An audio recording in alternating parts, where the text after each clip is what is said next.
Hello students, welcome back to drawing class. I'm getting an early start on my fall break by visiting Buffalo, New York, where I'm spending some quality time with an old friend of mine of 33 years, we decided.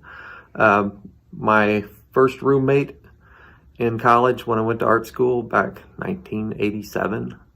And we've stayed in touch and over the years. Both of us artists. We have two very different backgrounds in drawing. I've never been interested in comics, and he has. I'll let him explain that and his journey to do what he's doing now and why. And I really am impressed. But let me say, he's not doing what we do in the classroom. We draw from life. But I think sometimes when I'm teaching a class, I may appear that I value one more than another, but he's not drawing from life. I'll let him explain what he does, but he has his roots. Well, we went to school at the same place, so he's formally trained, and now he is kind of going back to his passion before he went to art school. All right, so let me introduce him. All right, guys. So I'm staying in a B&B, Airbnb right now, so I had him bring his things over and lay it on the kitchen table. And he brought a lot more than I thought. So I'm gonna try to give a close in at some of this. So he's got quite a few pieces here, more than I expected, which is great. And we'll talk about these, some of them. We're not going to talk about all of them. And here we have his iPad. Okay. So, and there we are, Mark. Thank you for sharing with us today, first off. And would you tell me a little bit about where you began in high school or before, and what your interests were and how that developed? Yeah, I grew up in a very small farming town, similar to Allen. More cows than people, but at the local diner they did have comic books, and that was my introduction to art, really. And so I became, I liked comic books. I started collecting them and read them a lot, which actually got me into drawing. I remember tracing the covers and learning how to draw, and then I really became, something I did all the time, to the point that I majored in art in high school as best you can, and then I decided that's what I wanted to do, and went to college for art. And I wanted to be trained because I knew what I was doing in high school wasn't really good enough. And I was very fortunate in the teachers that I happened to get at CSAD and the people I met. So yeah, I was formally trained in Western art. After leaving there, and I went to a transfer, continued studying art, and then, life will happen to you. Life takes over. It does. Kicks you in the nuts. So there was a time for, I don't know, maybe around 10 years where I didn't do any art. And then I started getting back into it, and it was just so refreshing and satisfying. Let me just jump in there and say this is a similar story to me and to a lot of artists, because when you come from a small town like us, it's once you go through your education, you say, well, now what? And you look for something practical, maybe whatever, and before you know it, you've lost your way. That happened to me. So then what? Then what do you do is the question. So go ahead. Well, and then I got started, being able to make art of some kind became more of a focus. And then when I started getting back into it, somehow I ended up going back to the things that got me into art in the first place, which was comic books, and not only comic books, but like fantasy art. Like in those books I read in high school and junior high, Edgar Rice Burroughs, Tarzan and John Carter, Robert E. Howard's Conan and his other stories, and those kind of things. And that's what I kind of started sketching around with and doodling. And now I've been able to, through the internet, create a somewhat of a following where I can actually am getting paid commission work, doing mostly fantasy type things. So that's what I have kind of an example of here. We can start with the comic pages. Sure, I'll start with the comic pages. Okay. That's good. And he is making a distinction between what is comic and what is illustration. Okay, in his work, what he's being commissioned to do. So please continue. Yeah, so this was a project that is yet to be published. It's not a comic book unto itself. It's using comics as a medium for another book. And I inherited this assignment, so the comic superheroes and villains were already created. I created the like everyday people characters. I did those. The layouts were sketched in, but I put a spin on everything. Of course, you can't help it, right? And you'll notice there's a lot of blank space, but that is because to leave room for the lettering, the word balloons and narration and the zap, bing, pow, onomatopoeia type thing. It's very compositional too.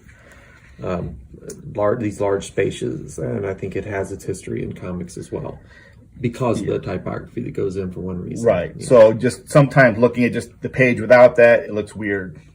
But still, I try, like in this one, trying to build a visual narrative with a boom, a cascading kind of effect, and then with the text, hopefully it adds to that.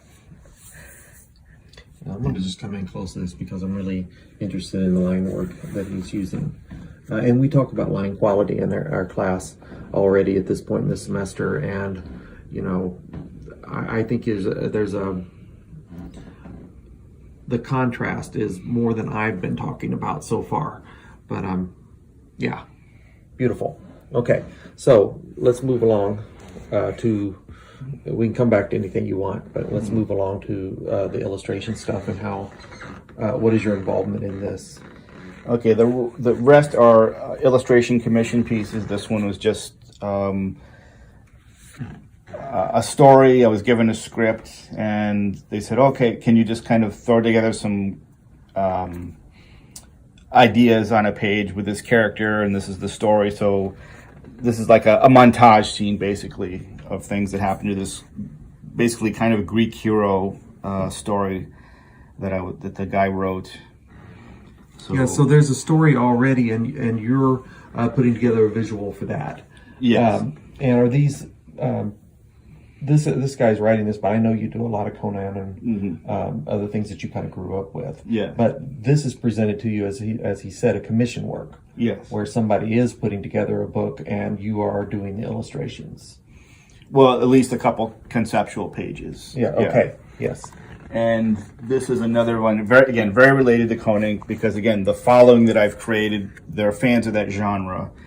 And this was actually for a book cover, and it's a fantasy story, and it does involve, another barbarian hero, and the big nemesis is a giant, and this is supposed to, represent those two characters in combat.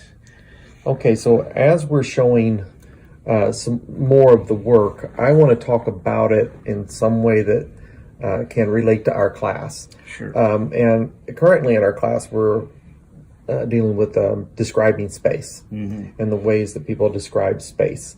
And in this genre, or in this, I don't know how to say, in this tradition of graphic novel comics, there's almost an established aesthetic, right, about the dynamics, the foreshortening, all these things that create drama. Yeah. Can you talk a little bit about that and the space that creates drama best you can?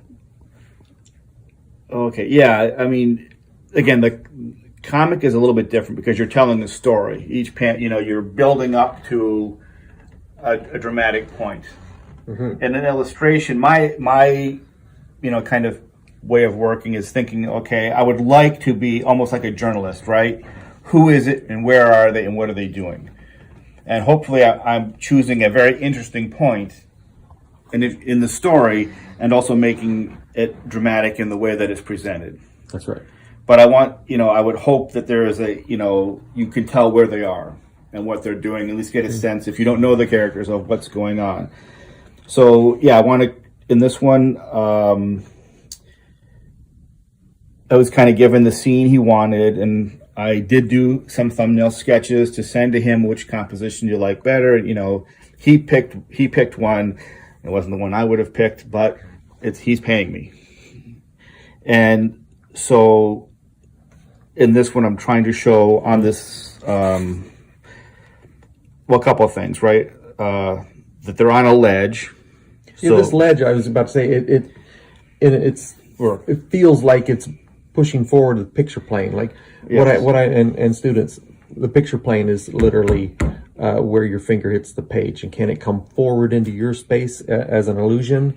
When I see this, and it's this little turn right here that makes it happen, it seems to come forward of the page. So there's an illusion that creates space right there. Good. I'm glad you said that's what I wanted. I wanted this to be very like solid coming forward, and they're kind of in almost a middle ground, and then the mountains and the vagueness, using what they call atmospheric perspective, Yes. to create that sense of space and height. Okay, so things are very crisp and soft, crisp here and solid, and things in the back, his atmospheric perspective, become less defined and more faded away. And we've been doing that with our boxes. This creating space, this pushing forward and pushing back, these are old ideas. So this is his classical training coming out, or I say classical. Let's go with formal training coming out. And it's something we're learning right now. And the tradition is deep. And, it comes in various forms, even in abstraction. So in this one too, I wanted to set up three, for lack of a better, planes of space: a foreground, a middle ground, and a background.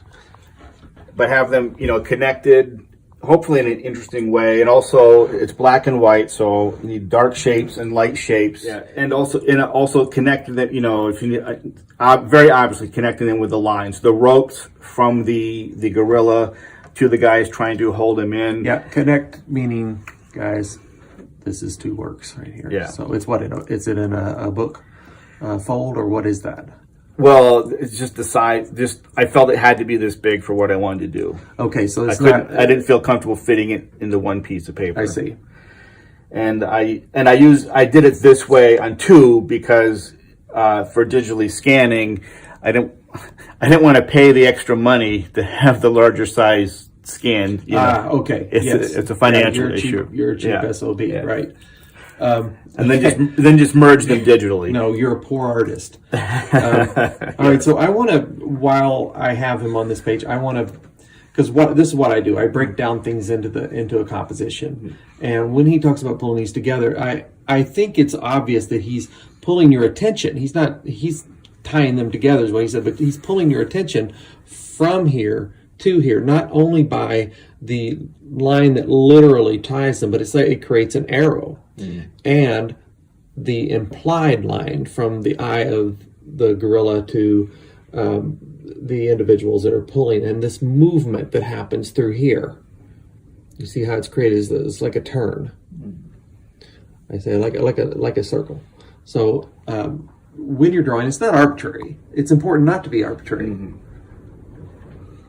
So well thought out, Mark. Great. Yeah, as well, and like these angles, boom, the spear, this figure, the arm, and then the other way too. Repeated things. You can find these repeated elements, and it could be in some cases. It could be dark, dark, dark, angle, angle, angle, triangle, triangle, triangle, square, square, square, and this creates that unity that holds it together, and it controls the viewer. Really, it helps. The artist is telling you where to look, where your focus is going to be. Okay. Yes. Good. Another, please. Yes. So, and then this other piece, which I have more on. So this was, again, taken from one of the Edgar Rice Burroughs, John Carter of Mars stories. And the piece excited me, and I thought, oh wow, with this chessboard, some great graphic possibilities. But I can take you through a little bit of my process on this one. I'm going to grab your sketchbook behind you here, and just really quick before we do the scan in, All right, class. Look, sometimes I give you an assignment and you do exactly what I say. I want 3, but maybe it takes more than 3.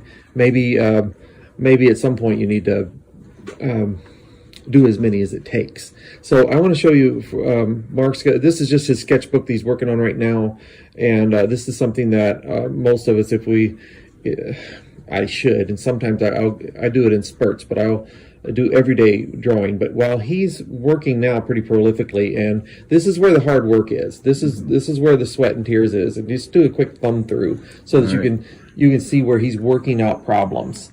All right, so is this good here? Yeah, and these sketchbooks are really not, you can turn. Sketchbooks are really not meant for you to see. They're personal. They're journals. They're just failures and failures and failures, and then successes. And it's all a part of that just sketching out, working out things. These things do look familiar to some of the stuff that's on the table right now. But okay, that's good. Okay, So here we are on his iPad.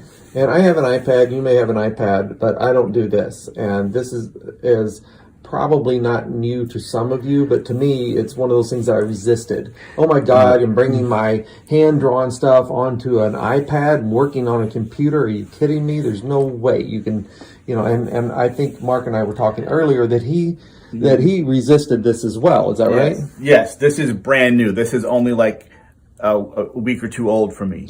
This is my new toy. I did not want anything to do with digital art, but now it seems you can't avoid it. No, it's relevant, and once you accept the idea that technology has happened, you just have to accept it, because that's what happened when oil paint was invented. People resist. Right. When we were in art school, we had the guys across the hall. I don't know if you remember their names. I don't, but they had they owned an Apple computer. Back when nobody had an Apple computer, and we were like, "Well, that's bullshit. I'm never doing that." Yeah, how can you do art on that? That's not art. That's But so I'm learning this language. I'm learning this new medium, and I'm enjoying it. But just an initial concept, guys fighting. Okay, there's these two fighting. There's the queen and the chessboard and dead bodies piled up. So to be clear, this is a scanned images you've drawn from hand. Right. Yes. This is on paper, scanned, that I've put into my iPad. And then this is another concept. The 2 guys fighting, one getting his head lopped off there. Kung Fu, man, I'm telling you. Yeah, Mark's a quiet badass. Inside, this is his. So I'm just trying to figure out, these aren't the overall composition sketches, just some of the, the more, okay, what are the figures doing? Yeah, I'm worried about you, Mark. And this is getting in more of the composition. You can see, okay, still the princess fighting, another guy coming in, can he defend that guy in time? I think this was just a head study, or maybe another guy running, I don't remember. But I'm starting to think about also the chessboard and these lines and the wall, the containing wall of the arena. Okay, so when I'm looking at this, if you don't mind, I'm going to butt in once in a while. I'm sorry. When I'm looking at this, there's a lot of lines here, and he's searching for something until he finds it. This is, to be able to see this, this really does show his formal training. He's able, let me move in on the princes here, and look at all the lines he's doing, and he's searching it out until he finds it. You see the shoulder up there, around the shoulder? There's a lot of marks going on here. There's a lot of marks going on here. So, and then they darken at times, and they fade out at times, and sometimes they fade out because they're in the background, or they're less developed because, more developed stuff is where the focus is.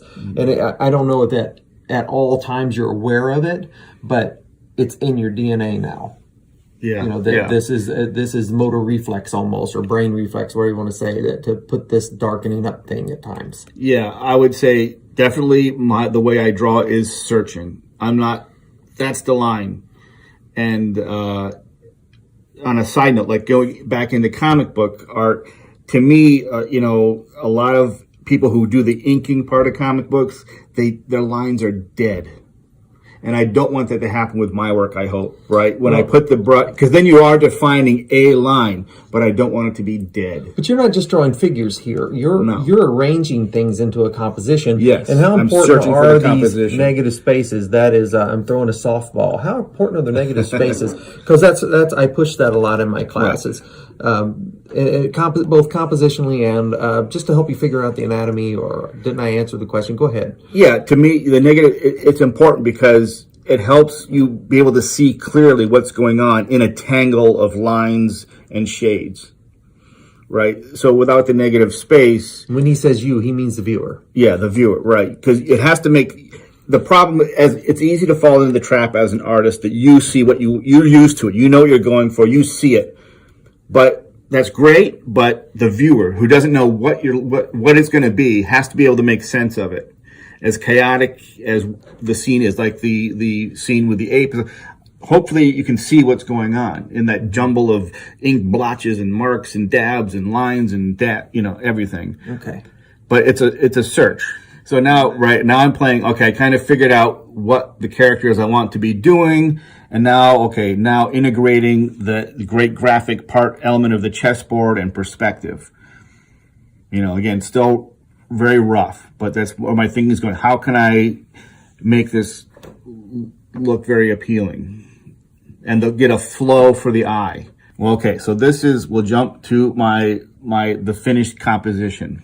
Very good. And right. And that's the one we were seeing right here. Yeah, this is the original on paper. Scanned in.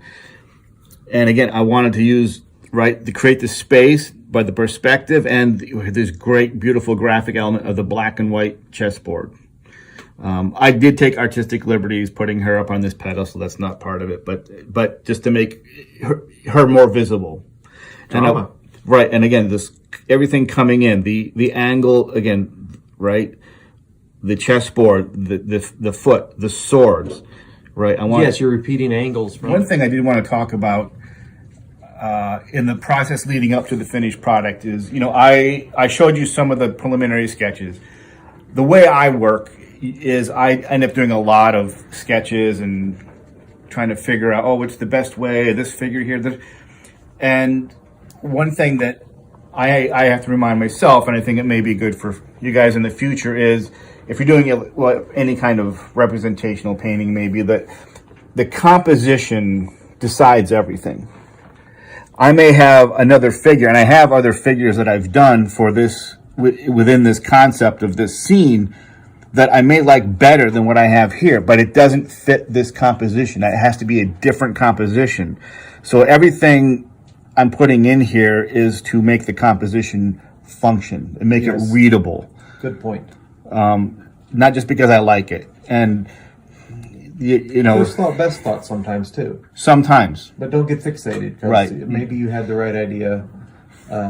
You have to be willing to sacrifice. And my final step that I'll show you, it's not finished. I'm still working on it, but I'm showing you my process. I'm not saying it's the best process because I'm still not fluid with Procreate. I'm learning, but I can show you what I've done.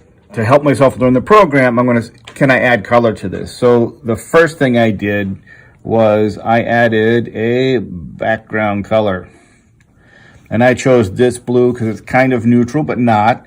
And also because this is supposed to be on Mars. Oh, well, believe me, on the video right now, that is the brightest blue ever. Oh, that is not what it, okay, that's very different. Your imagination, please. Then I'm coloring the background on top of that. And I did obviously orange and reds and that little bit of the blue showing through. You want to look at the screen here? How little bit of the blue is showing through. Yeah, oh man! On the actual screen I'm looking at, everything is so different. I say contrasting, like it's heightened. It's heightened. There's no subtleties in what I'm seeing on my iPhone as opposed to what I'm seeing in the iPad. You get the point. Okay, so why don't we continue on, Mark? Yeah, so up to the point where I just put in basic colors, and now the next layer I did was modeling both the figures and all the swords and accoutrements, or most of them. Again, I'm not finished with this, but here is what I've done. So we can zoom in, say on this figure. where you can see I've done, somewhat painterly modeling, to help hopefully pop out the form here. Okay, so let me ask you, like I think I've asked you already at another time, how important is it that you do these steps with hand drawing first? And what are you doing after that right here? So, okay, to me, yeah, everything begins with the hand drawing. Even if I haven't. Could you do that currently with the technology that you have? Could you do as well just by drawing on here? Or are you better off for you starting out with the paper? Okay. For me right now, I'm more comfortable with the paper. So I'd say I'm better with paper right now, just starting from scratch hand drawing.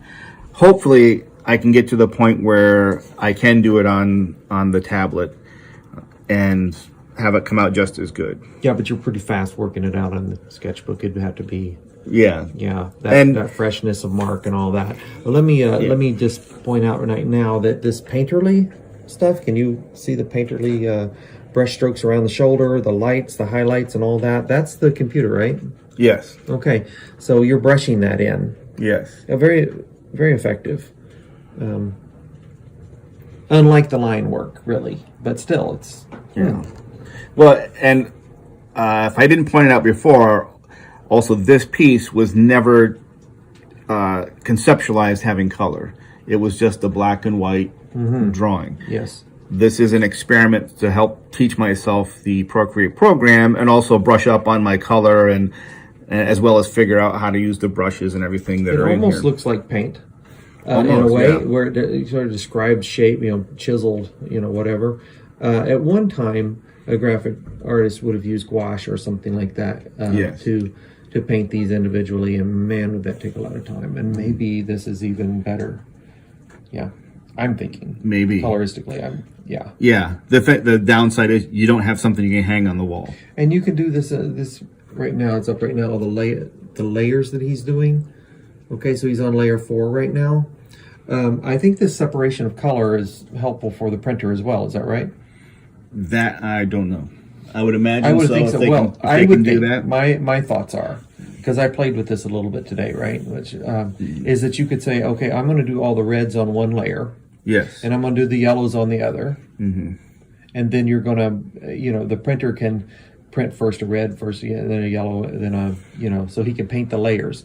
And the way we would have done that in art school, in a graphic design class, we would have used a tracing paper. But on here, he's able to lay these layers on top of each other as if it's tracing paper. Yeah, I mean it's pretty incredible. Maybe not on this one, but we did a project today where we did that. We put an original down, then we put a layer, and then another layer, almost like tracing paper. No, that's where I am. Again, I'm learning the program. This piece is not finished, and well, I'm proud of you. Thanks for the time, man. And that that you've come back to your roots and you're finding your place, and really willing to pick up a new technology. And I've talked about this before to other classes, that oil paint is a technology that didn't exist until it existed. And before that, they were doing egg tempera, and they were doing fresco and hard edge things that couldn't be blended.